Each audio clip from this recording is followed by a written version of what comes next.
Princess of Wales have rolled up their sleeves to give back to UK communities following King Charles's coronation. Joined by their children, it marked an important milestone for Prince Louis in particular. Get out! Catherine evicts Camilla's son from estate reserved for Prince Louis.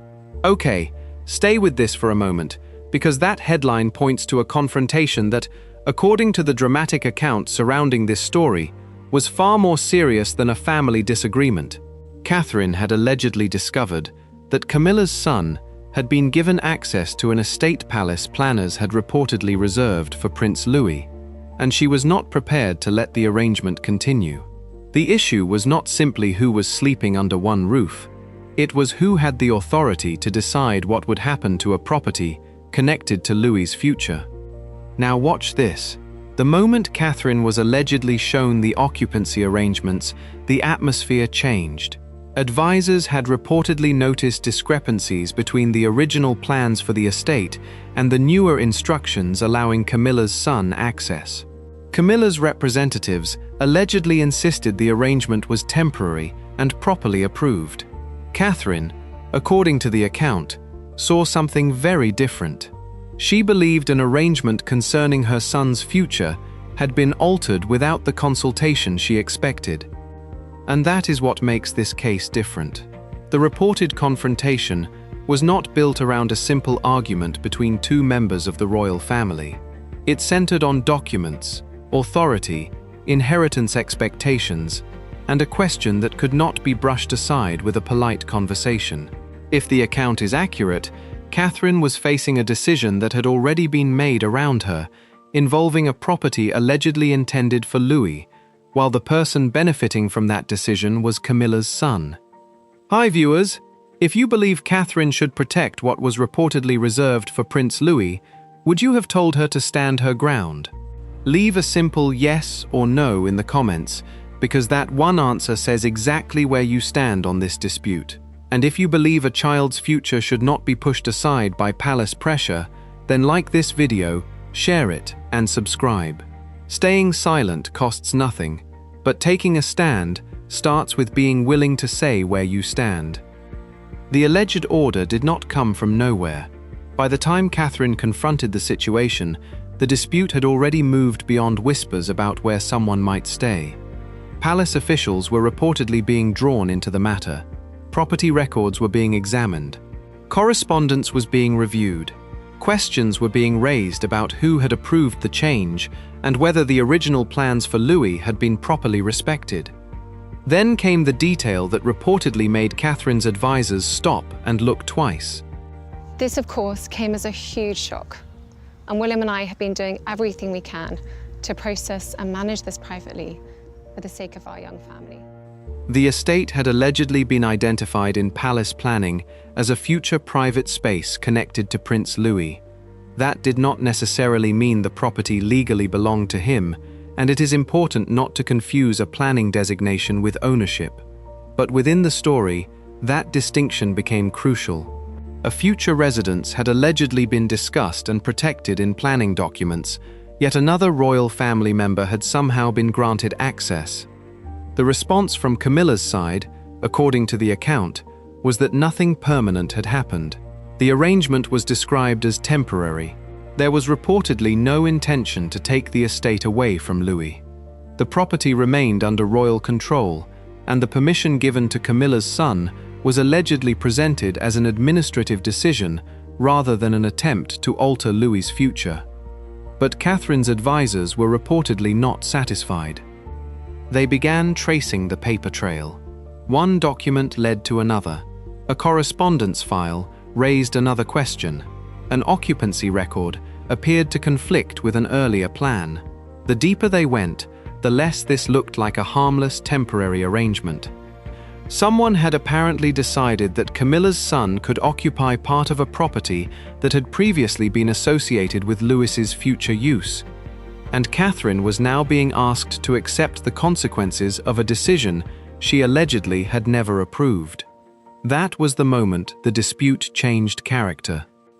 It was no longer simply about Camilla's son entering an estate.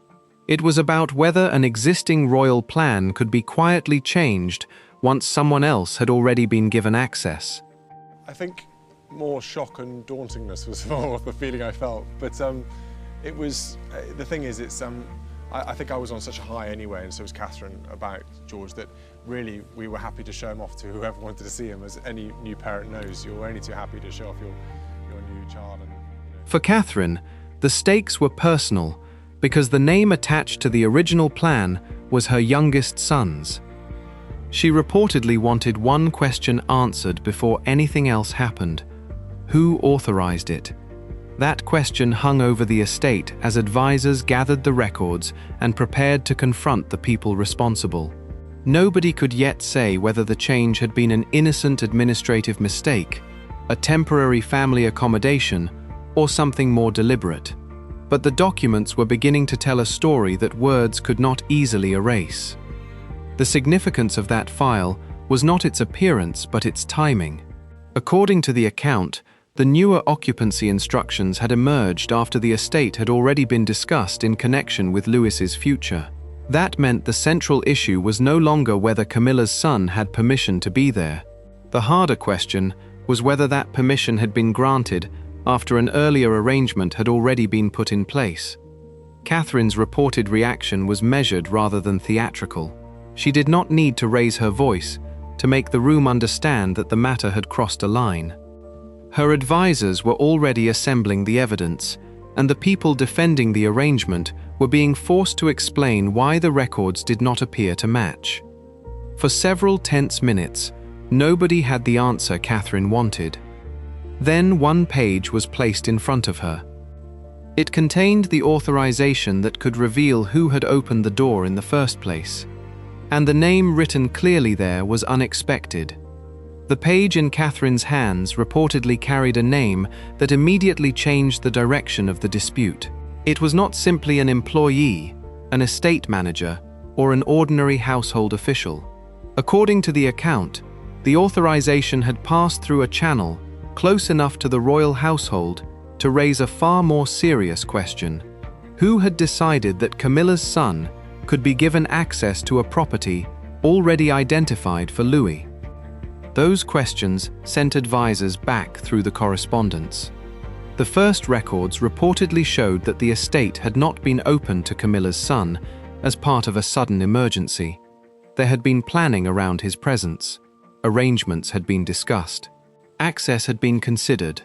The language used in the correspondence, according to the account, was careful enough to avoid describing the move as permanent. A temporary arrangement can sound harmless until the surrounding actions begin to suggest something longer. If someone is merely visiting, there is little reason to make extensive occupancy plans. If someone is staying briefly, there is little reason to reorganize rooms, access, staffing, or private areas. The advisors were therefore looking beyond the permission itself. They were looking at what had been prepared around it. The records reportedly indicated that Camilla's son's access was connected to a proposed change in how part of the estate would be used. The exact details remained disputed, but the pattern was enough to alarm Catherine's side. A space associated with Lewis's future appeared to be entering a different set of plans. Camilla's representatives allegedly pushed back hard. Their position was that Catherine's advisors were reading too much into routine administrative documents. They argued that access did not equal ownership. They rejected the suggestion that anyone had attempted to remove Louis from an estate intended for him. The property, they maintained, remained under royal control through proper palace channels. If everything was temporary, why had the original planning documents been altered at all? Catherine's advisors then focused on the authorization itself. The document did not merely mention access.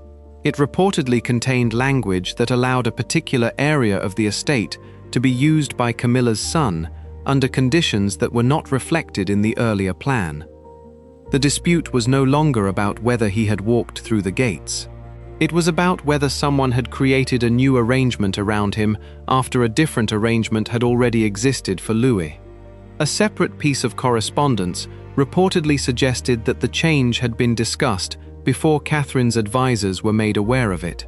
If true, That meant the problem was not a misunderstanding created on the day of the confrontation.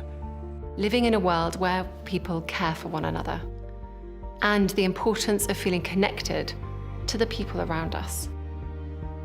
And it's these connections, these relationships, that are founded in the earliest years of our lives. The decision had allegedly been developing quietly. Catherine's reaction, according to the account, was not to demand an immediate public statement. She wanted the entire paper trail. Every new document created another opportunity for the competing sides to contradict each other. One side described the arrangement as temporary. Another set of records appeared to suggest preparation. One explanation pointed toward convenience. Another raised the possibility of a longer occupation. Catherine's advisors reportedly found evidence that certain practical arrangements had already been discussed around the disputed occupancy. That did not prove that a permanent transfer had been planned, but it did raise the stakes. If the arrangement was truly temporary, why were people preparing for it with such care? That question followed the investigation into another file. This one contained the earlier property plan. The document reportedly identified the section of the estate connected to Louis's future use. It did not hand him personal ownership, and it did not mean every room was legally his. But it established something important within the story. His future use had been considered before the later access arrangement appeared. Catherine could now point to an existing plan rather than relying on emotion. Camilla's representatives could argue that circumstances had changed. They could argue that the estate remained flexible. They could argue that no permanent rights had been granted. But Catherine could ask why the earlier plan had been changed without the consultation she believed was required. The answer was reportedly tied to an internal approval process. That process became the next target. Advisors began comparing signatures, dates, emails, and instructions. The timeline mattered because a single date could determine whether the authorization came before or after the arrangements for Louis had been formally recorded. Then they found a discrepancy. One instruction reportedly appeared to have been issued after the original plan had already been circulated. That meant the later decision was not simply filling a blank space. It was potentially overriding an earlier understanding. The people defending the arrangement were now facing a question they could not easily avoid. Who gave the final approval?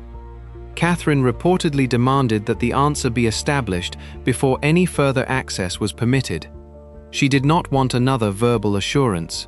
She wanted the authority documented. If the authorization had been straightforward, the identity of the approving authority should have been easy to establish.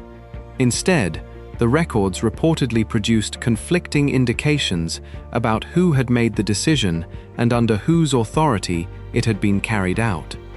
That was the point at which the dispute moved beyond the estate itself. It became a test of who could alter a royal property arrangement and whether family influence could accelerate a decision that affected another branch of the family. Catherine was now reportedly looking at the matter through a different lens. She was not simply asking why Camilla's son had been allowed inside. She was asking what would happen if nobody challenged the arrangement.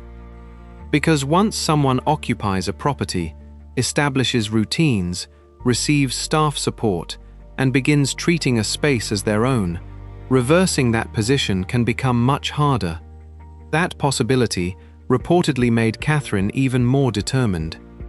She instructed her advisors to locate the original authorization and compare it, line by line, with the later occupancy instructions.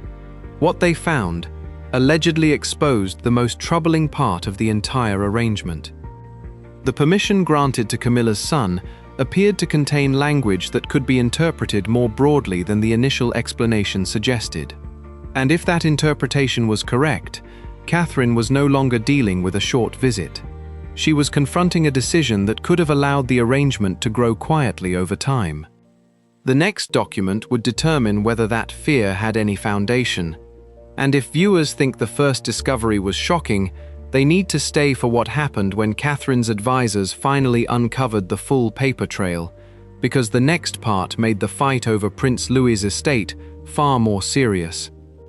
If Catherine's stand means anything, then do not scroll away now.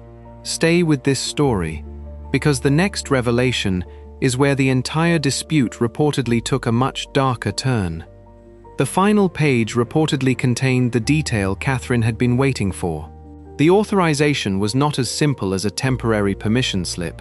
It referred to continued residential access, subject to further review.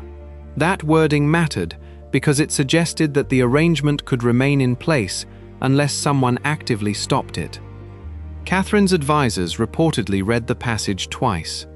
The issue was not that the document automatically transferred ownership. It did not.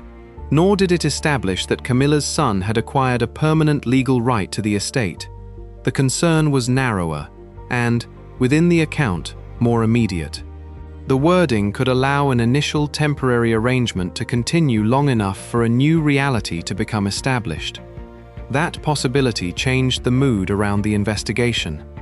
The advisors reportedly compared the authorization with the earlier estate plan. The difference was clear. The original plan identified a future use connected to Prince Louis. The later instruction created a separate occupancy route for Camilla's son. Someone had therefore placed two competing expectations over the same space. That was the point where Catherine's position hardened. According to the account, she was no longer willing to accept assurances that everything would be sorted out later. She wanted the original records preserved, the later authorization examined, and the people responsible for approving the change identified. The palace side, defending Camilla's son, reportedly maintained that no one had intended to challenge Louis's position. The arrangement was described as practical. It was allegedly meant to accommodate family circumstances without changing the property's long-term purpose. But Catherine's advisors reportedly noticed another detail. The later paperwork appeared to have been prepared with more precision than would normally be expected for a casual family visit. Access instructions had been discussed. Residential arrangements had been considered. Staff responsibilities had reportedly been reviewed. None of those details proved an attempted takeover. Together, however, they created a pattern. Catherine's advisors reportedly followed that pattern into the estate's internal correspondence. They found references to room allocation and private access. One communication allegedly described the disputed area as being available for the son's use. Another reportedly referred to future adjustments. The word future became critical. If the arrangement was temporary, why were future adjustments being discussed? That question led the investigation toward the person who had requested the change. The authorization itself reportedly did not tell the whole story. Behind it was another communication that explained the reason for the request. According to the account, the justification centered on the estate's use by members of the wider royal family and the need to accommodate an additional residence. That explanation might have ended the dispute if Louis's earlier designation had never existed. But it did. Catherine's advisors reportedly placed both documents side by side. One described the space in terms of Louis's future use. The other opened the same space to Camilla's son. The contradiction was now visible. Then came the most important date. The later occupancy instruction had reportedly been issued after the earlier Louis planning document had already been circulated. That meant the change was not simply an old arrangement being misunderstood. Someone had allegedly introduced a new decision after the earlier plan was already on record. Catherine wanted to know whether that decision had been properly authorized. The answer was still disputed. Camilla's representatives reportedly pointed towards senior palace approval. Catherine's advisors questioned whether that approval was sufficient to override an existing arrangement involving Louis. The distinction was becoming central. A senior figure could approve access to a royal property. That did not necessarily mean the same person could rewrite every future residential plan connected to that property. The legal and administrative teams, therefore, reportedly turned their attention to the original authority behind the estate's planning arrangements. This was where the investigation became more technical, but also more revealing. The advisors reportedly traced the property file backward, looking for the first document that established Lewis's future connection to the estate. They wanted to know whether it was merely an informal palace preference or part of a formal residential plan. The answer, according to the dramatic account, was stronger than Catherine's opponents expected. The document reportedly formed part of a wider planning file rather than a casual note. That did not give Louis personal ownership. It did, however, give Catherine a documented basis for challenging the sudden change. The next question was even more difficult. Why had the people approving the new arrangement not consulted her side before granting access? No convincing explanation reportedly emerged. Instead, the competing sides began offering different interpretations of the same paperwork. One side saw flexibility, the other saw an unauthorized alteration. And Catherine now had something more powerful than anger. She had a record. That record reportedly showed that the original plan existed before Camilla's son's access was approved. It showed that a later authorization had been introduced. It also raised questions about whether the temporary arrangement could continue without further intervention. For Catherine, that was enough to justify a direct confrontation. The meeting was arranged. No public announcement was made. No dramatic statement was released. According to the account, the people involved were simply brought together with the documents that had driven the investigation. Catherine reportedly wanted the answers directly. Camilla's representatives were prepared to defend the arrangement. And Camilla's son was about to face the person who had concluded that the paperwork no longer supported his presence. The first question was simple. Who gave you permission to use this estate?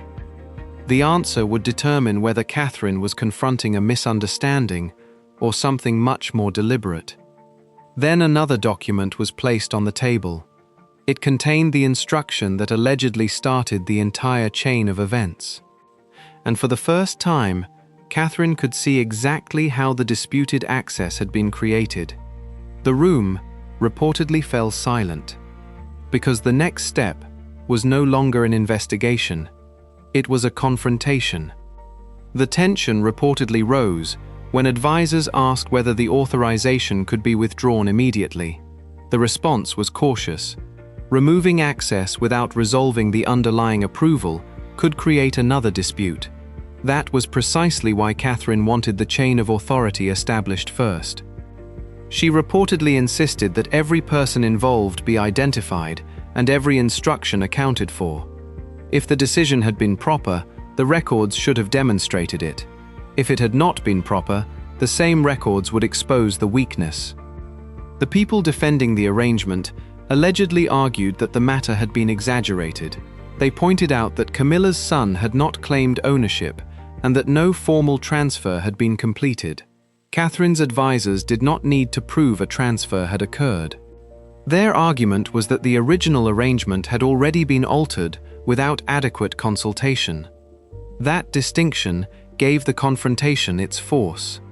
Catherine was reportedly not demanding special treatment.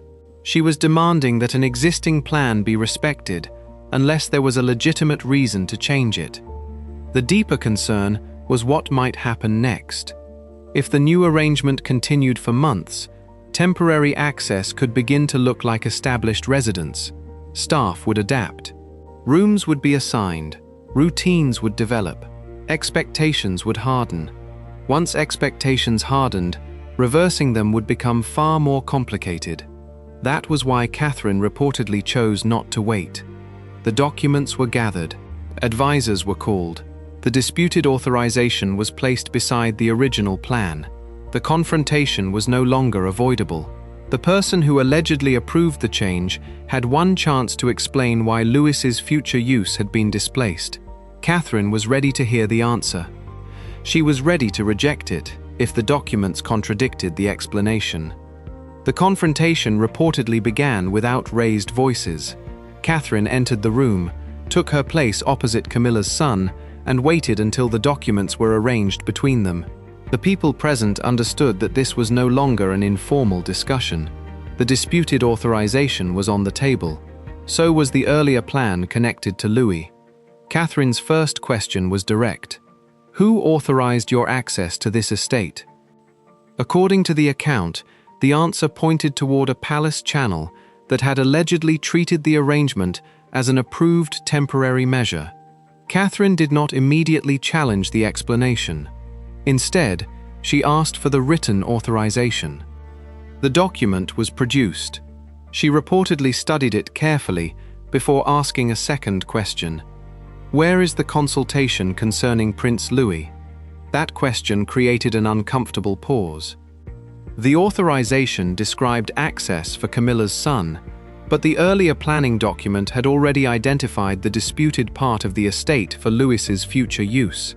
The two records were now sitting side by side, and the contradiction was difficult to ignore. Camilla's representatives allegedly argued that the documents could coexist. Louis's future plans could remain intact, they said, while the property was temporarily used by another family member. Catherine reportedly rejected that reasoning. Temporary access, she argued through her advisors, could not simply become an open-ended arrangement without proper review. If the space had been designated for Louis's future, any substantial change required a clear explanation and proper authorization. Then Catherine reportedly asked the question that made the room go quiet. How long was temporary supposed to mean? No one could give an answer that settled the issue. The discussion moved to the practical arrangements already made for Camilla's son. According to the account, staff had been instructed regarding access and use of the property. Certain rooms had reportedly been identified for his convenience. Those details mattered because they suggested preparation beyond a brief visit. Still, Catherine's side did not claim that these preparations alone proved a permanent takeover. The argument was more precise. They showed that the arrangement was becoming established while Louis's earlier designation remained unresolved. That was enough to make Catherine reportedly draw a firm line. The next document was the original property plan. It showed the space associated with Louis's future use. It did not give the young prince personal ownership. It did not automatically prevent every other member of the family from entering the estate. But it provided the context Catherine needed. The question was no longer whether Camilla's son could visit. The question was whether he could occupy a space that had already been set aside in planning for Louis without the arrangement being reconsidered. Catherine reportedly looked toward the representatives defending the decision and demanded a clear answer. If the arrangement was temporary, why had the original plan been altered? If it was approved, where was the complete record of that approval? If Louis's future remained protected, why had his designated space been placed inside a new occupancy arrangement? Each question narrowed the room for explanation. Then the account reaches the moment that gives this story its title. Catherine reportedly told Camilla's son to leave. The words were blunt: "Get out." There was no need for a long speech. The command was understood immediately. According to the account, Camilla's son challenged the order and questioned whether Catherine had the authority to make such a demand. That response forced the dispute into its most important territory. Catherine's position was reportedly that this was not about personal dislike. It was about an arrangement that had allegedly been changed without proper consultation. Her advisors pointed again to the documents: the earlier plan, the later authorization, the conflicting occupancy instructions, the disputed chain of approval. Together, they formed the basis for the demand that the arrangement end. Camilla's representatives reportedly maintained that Catherine was going too far. They argued that the permission had been granted through legitimate palace channels and that no permanent claim had been created. But Catherine's side reportedly returned to the same point. A temporary arrangement could not be allowed to become permanent simply because nobody challenged it. That was when the meeting took another turn. One advisor reportedly produced correspondence showing that discussions about the disputed occupancy had extended beyond the original permission. The communication allegedly referred to future use of the space and further arrangements. That detail mattered. It did not prove that Camilla's son was being given permanent ownership, but it made the temporary explanation harder to accept at face value. Catherine reportedly asked for the correspondence to be read aloud. As the details emerged, the atmosphere became increasingly tense. The alleged plan had apparently gone further than simply allowing access.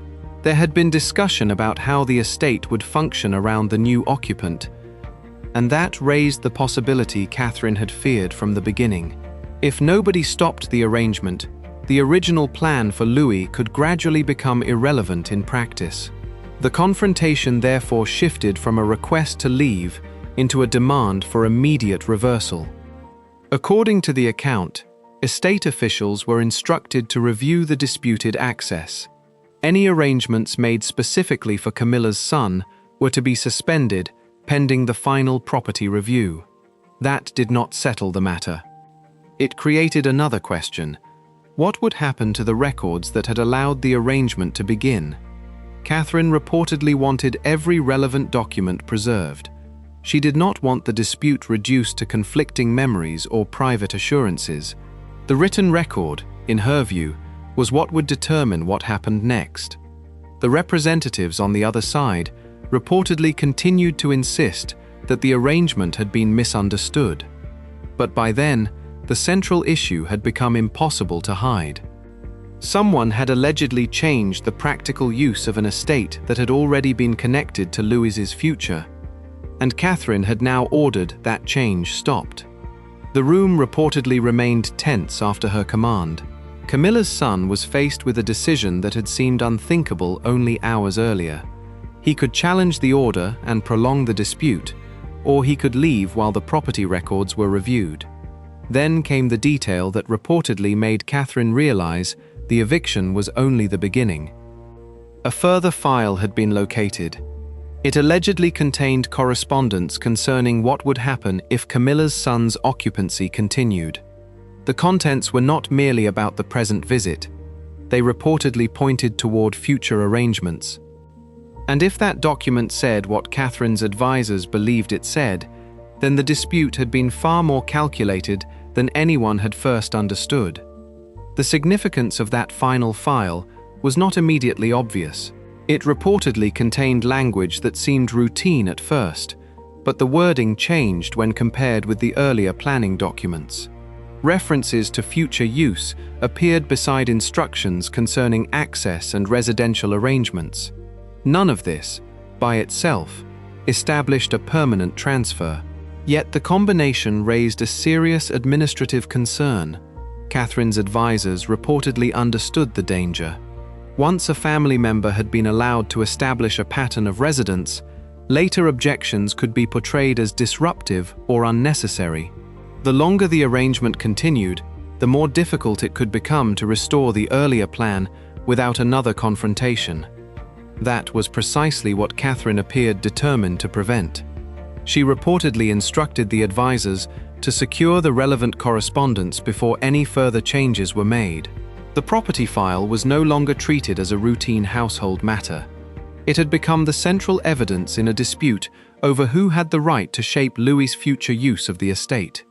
And somewhere inside that file was the explanation for why the permission had been granted in the first place, without Catherine's knowledge. The next revelation would force Catherine to confront a much bigger question. Was this really a temporary family arrangement, or had someone been quietly building a permanent place for Camilla's son inside an estate intended for Prince Louis?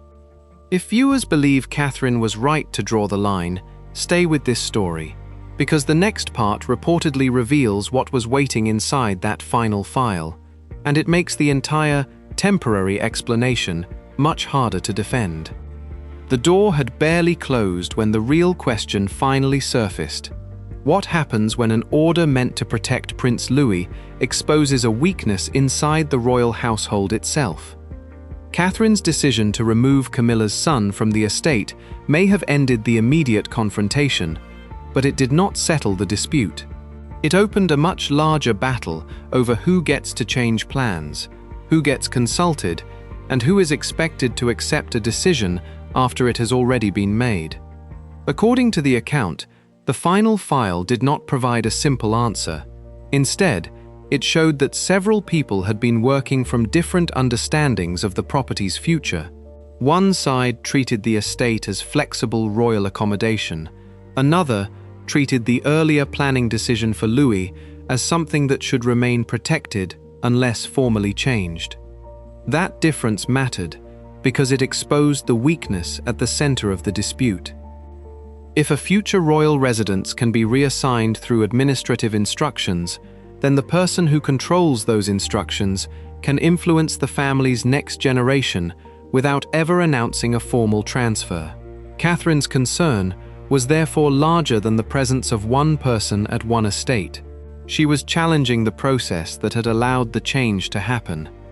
The review reportedly continued after Camilla's son left.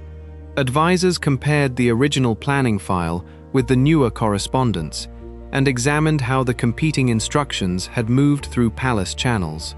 The purpose was not simply to prove that someone had made a mistake, it was to establish whether the change had followed a process that could withstand scrutiny.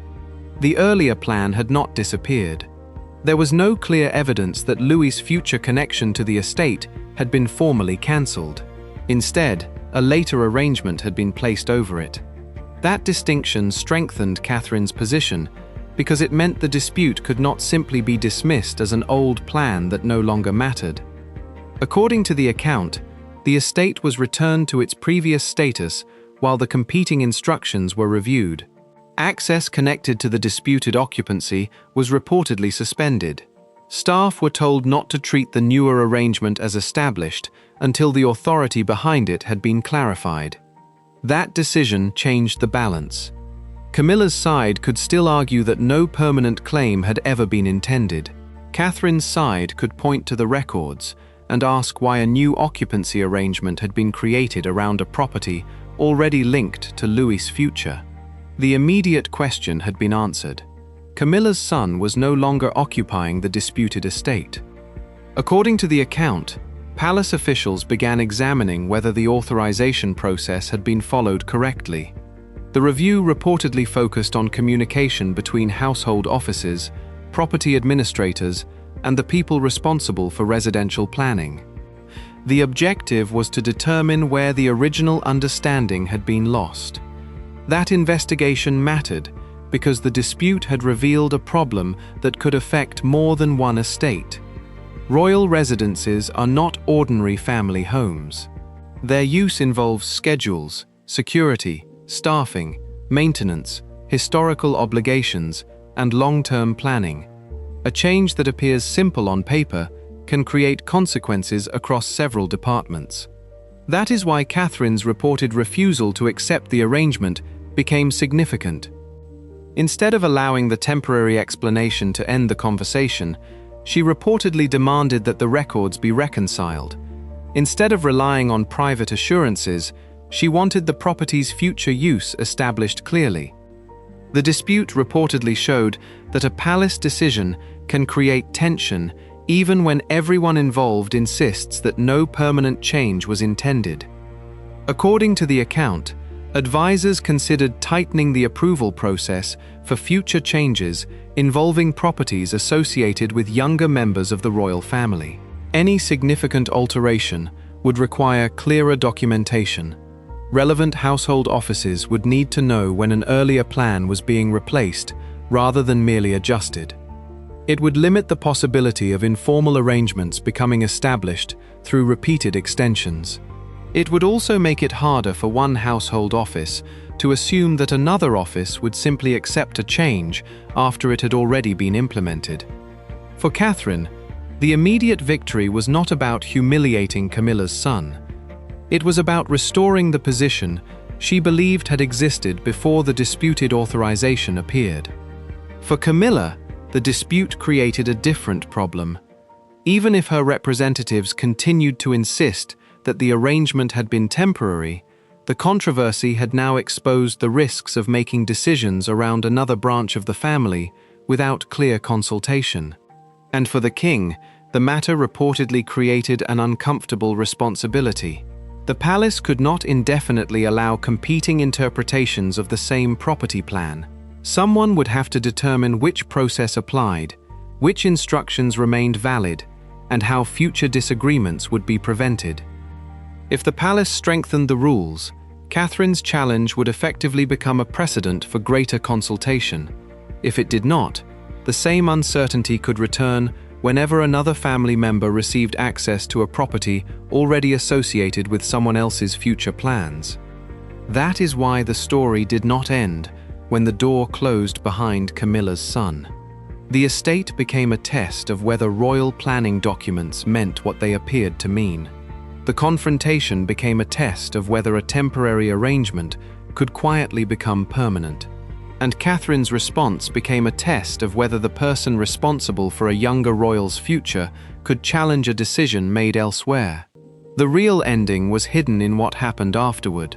According to the account, Catherine chose to challenge it. She did not need a public declaration. She did not need a dramatic press conference. The action itself sent the message. A plan connected to Louis could not simply be changed and then defended as a completed decision. But there is another side to the story that should not be ignored. The allegations surrounding the estate remain contested. A planning document is not the same thing as legal ownership.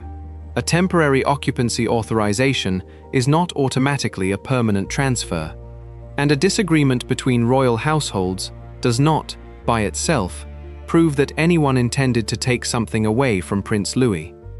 The strongest part of Catherine's reported position was not the command to leave. It was the demand that every decision be traced back to an identifiable authority.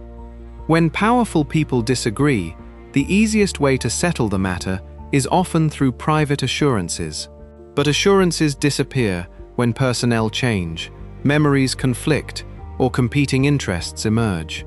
Written decisions leave a record. And in this account, the record was what turned a private disagreement into a serious palace review. It became evidence of a struggle over how the royal family manages its future. Prince Louis was at the center because his name was attached to the earlier planning. Catherine became the person who challenged the later arrangement. Camilla's son became the person caught inside the dispute.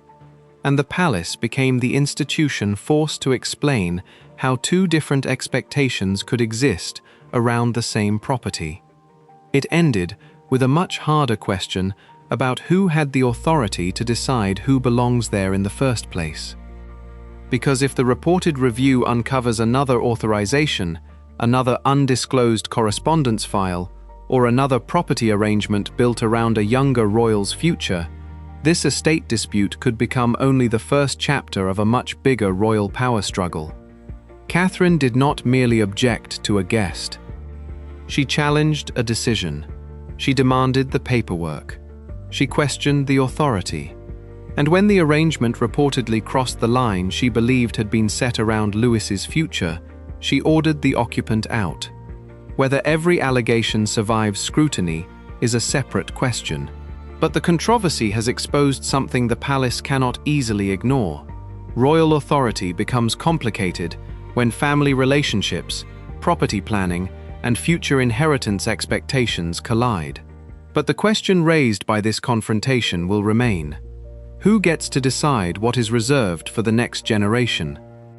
And what happens when someone decides first and asks permission later? That is the issue viewers should watch, because the next development could reveal whether this was an isolated dispute or the beginning of a much wider struggle inside the royal household. If you believe Catherine was right to challenge a decision that could have pushed Prince Louis's future aside, then do not just watch this story in silence. Like, share, subscribe, and turn on notifications, because standing up to an arrangement you believe is wrong starts with refusing to let the story disappear and the next video coming on this channel has just got worse and far more interesting.